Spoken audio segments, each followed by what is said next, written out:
বাংলাদেশে ইন্টারনেট দুনিয়ায় আসছে এক নতুন বিপ্লব। স্টারলিংক বাংলাদেশে যাত্রা শুরু করতে যাচ্ছে খুব দ্রুতই। আজ আমরা এই ভিডিওর মাধ্যমে জানবো স্টারলিংকের এই নতুন ইন্টারনেট সংযোগ বাংলাদেশের ডিজিটাল জীবনকে কিভাবে পরিবর্তন করবে। তো চলুন শুরু করা যাক। স্টারলিংক যা মূলত ইলন মাস্কের স্পেস এক্স এর একটি প্রজেক্ট, যেটি কিনা খুব দ্রুতই বাংলাদেশে গ্রাউন্ড স্টেশন স্থাপন করতে যাচ্ছে। বাংলাদেশের সরকারের সঙ্গে মিলে ইতিমধ্যেই বেশ কিছু প্রতিষ্ঠান স্টারলিংকের সাথে কাজ শুরু করেছে।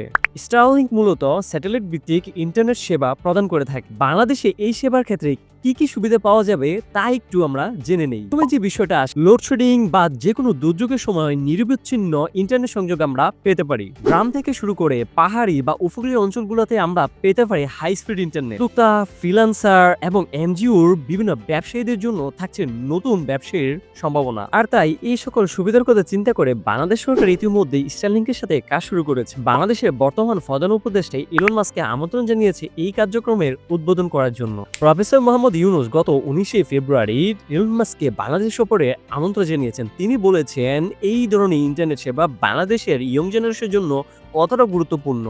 আরো বলেন আগামী 90 দিনের মধ্যে বাংলাদেশে স্টারলিংকের কার্যক্রম শুরু হতে পারে। তাই এর থেকে বোঝা যাচ্ছে স্টারলিংক বাংলাদেশের ইন্টারনেট সেবার এক অতুলনীয় সম্ভাবনা তৈরি করতে যাচ্ছে। আপনার কি মনে হচ্ছে অবশ্যই কমেন্টে জানাবেন। তো এই ছিল আমার আজকের ভিডিও। চ্যানেলটি সাবস্ক্রাইব করা এবং ফেসবুকে আমাদের পেজ ফলো করার জন্য বিশেষভাবে অনুরোধ রইল। তো সবার জন্য শুভকামনা রইল। আসসালামু আলাইকুম। আমি শিখবো, আপনাদের শিখাবো। আল্লাহ হাফেজ।